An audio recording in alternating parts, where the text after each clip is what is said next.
Hello అండి, welcome to my channel Sanskrit lecturer Haima. అందరు బాగున్నారా? శ్లోకాలు ఎలా ఉంటున్నాయో కమెంట్ చేయండి. ఎలాంటి శ్లోకాలు మీరు కావాలనుకుంటున్నారో వినాలనుకుంటున్నారో నాకు చెప్పండి. దాన్ని బట్టి నేను బాగా ఆ శ్లోకాలు చూసుకొని ప్రిపేర్ అయ్యి నేను మీకు మళ్ళీ చెప్తాను. ఓకేనండి? థ్యాంక్ యూ, నన్ను బాగా సపోర్ట్ చేస్తున్నారు. Thank you once again. ఒక మంచి శ్లోకం చెప్తాను ఇవాళ కూడా.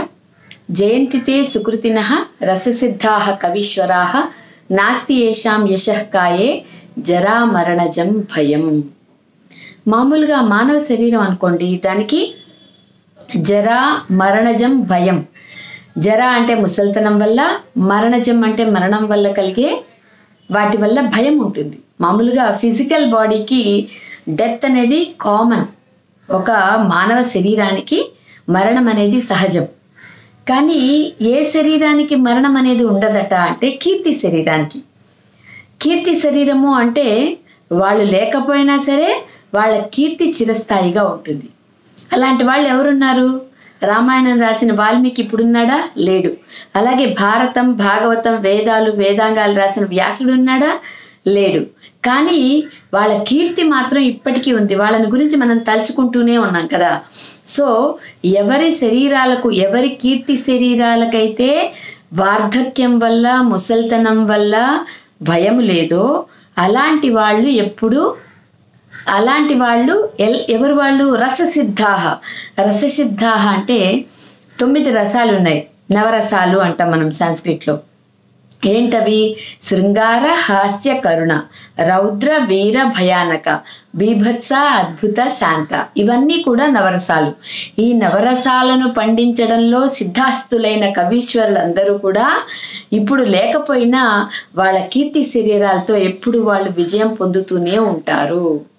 అంటే మానవుడు అనేవాడు తాను శాశ్వతంగా ఉండకపోయినా సరే అతని యొక్క కీర్తి అనేది, వాడు గనక మంచి పనులు చేస్తుంటే ఖచ్చితంగా కావ్యాలే రచించక్కర్లేదండి. వాడు గనక నిజంగా మంచి పనులు చేస్తుంటే వాడి కీర్తి ఎప్పటికీ కూడా చిరస్థాయిగా ఉండిపోతుంది అని ఈ పోయం యొక్క సారాంశం. కాబట్టి వాల్మీకి, వ్యాసాది కవులు ఇప్పుడు లేకపోయినా సరే వాళ్ళు రచించిన అమూల్యమైనటువంటి సాహిత్యం చేత వాళ్ళు ఇప్పటికీ బ్రతికే ఉన్నారు. వాళ్ళ శరీరాలకు, భౌతిక శరీరాలకు వార్ధక్యం వల్ల, ముసల్తనం వల్ల భయం ఉంటుందేమో కానీ కీర్తి శరీరానికి ఈ వార్ధక్యము ఉండదు, ముసల్తనము ఉండదు. కాబట్టి ఆ కీర్తి శరీరాలను మనం పెంపొందించుకోవాలి, కీర్తిని మనం పెంపొందించుకోవాలి. కాబట్టి పూర్వం ఎంతో మంది కవులు ఎన్నో మహాద్భుతమైన గ్రంథాలు రాశారు.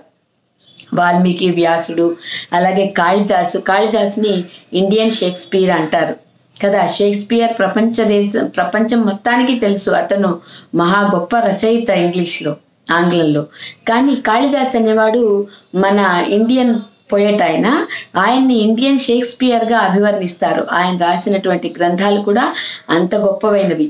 కాబట్టి వాల్మీకి, వ్యాసుడు, కాళిదాస్ లాంటి గొప్ప కవులు లేకపోయినా వాళ్ళ కీర్తి శరీరాలు ఇప్పటికీ విజయాన్ని పొందుతూనే ఉన్నాయి. అంటే అర్థం ఏంటి? మానవుడు అనేవాడు తన శరీరాన్ని కోల్పోయినా సరే తన కీర్తి శరీరంతో ఎన్నో యుగాలు అతను బ్రతికే ఉండొచ్చు. కాబట్టి అలాంటి సత్కీర్తిని అందరూ సంపాదించుకొని వాళ్ళు మంచి పనులే చేయాలని ఈ శ్లోకం యొక్క సారాంశం. జయంతితే సుకృతినః. సుకృతినః అంటే పుణ్యాత్ములైన, రససిద్ధులైన కవీశ్వరులు ఎప్పటికీ విజయాన్ని పొందుతూనే ఉంటారు. ఎవరి యొక్క కీర్తి శరీరానికి వార్ధక్యం వల్ల, ముసల్తనం వల్ల భయం లేదో అలాంటి కవులు విజయాన్ని పొందుతూనే ఉంటారు అని. ఇక్కడ కవులనే కాదు, మానవుడు ఎవరైనా సరే మంచి పనులు చేస్తే సత్కీర్తి అనేది వస్తుంది. ఆ కీర్తి వల్ల వాడు ఎన్ని యుగాలైనా వాడు సజీవంగా ఉంటాడు. అదే హుతంచ దత్తంచ తథైవ తిష్టతి అంటారు. హుతం అంటే అగ్నిహోత్రంలో వేసే ద్రవ్యము, దత్తం అంటే ఎవరికైనా ఇచ్చినది, శాశ్వతంగా నిలబడి ఉంటుంది.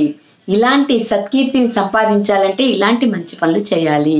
మంచి పనులు చేస్తే, మంచి కావ్యం రాస్తే వాళ్ళ కీర్తి ఎప్పటికీ